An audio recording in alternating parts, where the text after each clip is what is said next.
કેમ છો ગુજરાતી મિત્રો, તમારું સ્વાગત છે એક નવા વિડીયોમાં। આજે આપણે આ વિડીયોમાં વાત કરવાના છીએ શેર બજારના અમુક એવી ઐતિહાસિક ઘટનાઓ વિશે કે જેના કારણે શેર બજારમાં મોટી એવી ગિરાવટ આવી હતી।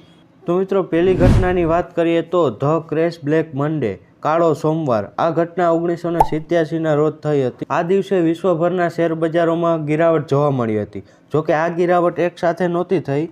બ્લેક મંડે યુએસ શેર માર્કેટના ઇતિહાસમાં ટકાવારીની ગણતરીએ જોવા જઈએ તો સૌથી મોટી ગિરાવટ જોવા મળી હતી। તો મિત્રો, બીજી ઘટનાની વાત કરીએ તો 1988માં ફિયર ઓફ રિસેશન, મંદીના ભયના કારણે માર્કેટમાં મોટી એવી ગિરાવટ જોવા મળી હતી। તો મિત્રો, ત્રીજી ઘટનાની વાત કરીએ તો 1989માં જંક બોન્ડ કોલેપ્સ નામની આ ઘટના જોવા મળી હતી। આ ઘટનામાં એટ્રીબ્યુશન ભૂલને કારણે જંક બોન્ડ માર્કેટનું પતન થયું હતું। એના કારણે આપણા માર્કેટમાં પણ અસર જોવા મળી હતી। આપણું માર્કેટ લગભગ 16% જેવું ડાઉન ગયું હતું। ચોથી ઘટનાની વાત કરીએ તો 1991 ઇન્ડિયન ઇકોનોમિક ક્રાઇસિસ। 1991માં આપણા દેશ ઉપર દેવું વધી ગયું હતું, જેને ચૂકવવામાં આપણે અસમર્થ રહ્યા હતા, જેના કારણે ઇન્ડિયન ઇકોનોમી પણ તૂટી હતી અને આપણા શેર બજારમાં પણ ગિરાવટ જોવા મળી હતી। આપણું શેર બજાર 37% જેવું તૂટ્યું હતું। પાંચમી ઘટના 1992 ઇલેક્શન અને money market scam, Harshad Mehta scam. આનાથી તો તમે બધા પરિચિત જ છો। આના કારણે આપણું માર્કેટ 40થી 50% જેવું તૂટ્યું હતું। છઠ્ઠી ઘટના 1994 બોન્ડ માર્કેટ ક્રાઇસિસ અને ઇન્ટરેસ્ટ રેટમાં વધારો થયો હતો। એના કારણે આપણા માર્કેટમાં સારી એવી ગિરાવટ જોવા મળી હતી, જે ગિરાવટ 30% જેવી હતી। સાતમી ઘટના 1999 એશિયન ફાઇનાન્શિયલ ક્રાઇસિસ। વિદેશોમાં વ્યાજદરમાં ઘટાડો થવાના કારણે ભારતના રોકાણકારો ત્યાં સ્થળાંતર થયા હતા। તેને હિસાબે ભારતના શેર બજારમાં 13% જેવી ગિરાવટ જોવા મળી હતી। આઠમી ઘટના 2000ની સાલમાં ટેકનોલોજી કરેક્શનના કારણે ભારતના માર્કેટમાં 56% જેવી ગિરાવટ જોવા મળી હતી। નવમી ઘટના 2001 રિસેશન WTC અટેક। ભારતની જીડીપીમાં ઘટાડાને કારણે બજારમાં 40% જેવી ગિરાવટ જોવા મળી હતી। દસમી ઘટના 2002માં કોર્પોરેટ એકાઉન્ટિંગ સ્કેન્ડલ।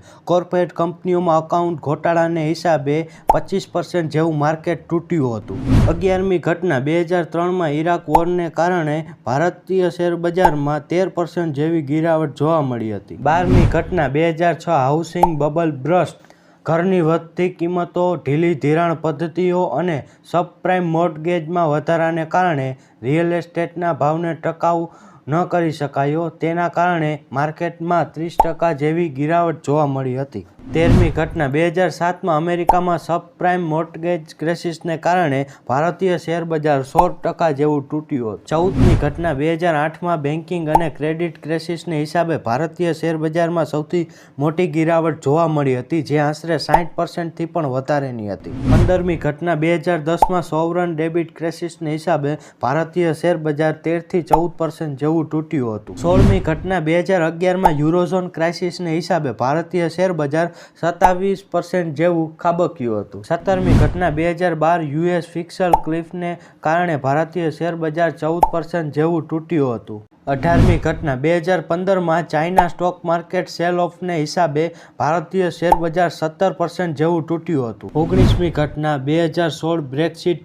યુએસ પ્રેસિડેન્ટલ ઇલેક્શનને કારણે ભારતીય શેર બજારમાં 23% જેવી ગિરાવટની અસર જોવા મળી હતી। 20મી ઘટના 2017માં બિટકોઇન મેનિયાને કારણે ભારતીય શેર બજાર 23% જેવું તૂટ્યું હતું। 21મી ઘટના 2018માં યુએસ ચાઇના ટ્રેડ વોર અને રેઝિંગ ઇન્ટરેસ્ટ રેટને કારણે ભારતીય શેર બજાર ઉપર એની અસર જોવા મળી હતી અને ભારતીય શેર બજાર 17% જેવું નીચે પડ્યું હતું। 22મી ઘટના 2020 કોવિડ-19। આ ઘટનાથી આપ સૌ પરિચિત જ છો। આ ઘટનાએ શેર બજાર ઉપર બહુ મોટી અસર કરી હતી અને માર્કેટ આ સમયગાળા દરમિયાન 47% જેવું નીચે પડ્યું હતું। 23મી ઘટના 2021માં કોવિડ-19ની થર્ડ વેવ આવ્યા બાદ માર્કેટ ઉપર સારી એવી અસર જોવા મળી હતી અને માર્કેટ આશરે 27% જેવું પાછું પડ્યું હતું। 24મી ઘટના 2022 ઇન્ફ્લેશન।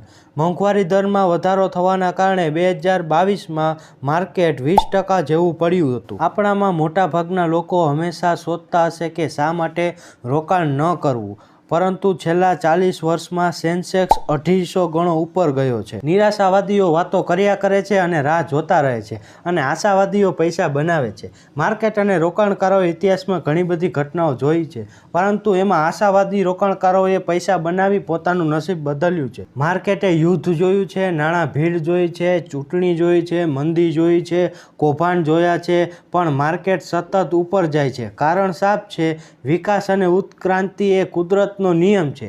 શેર બજાર સતત ઉપર જાય છે તો લોકો એવરેજ કરે એટલે ટકાવારીમાં વધારો જ હોય છે।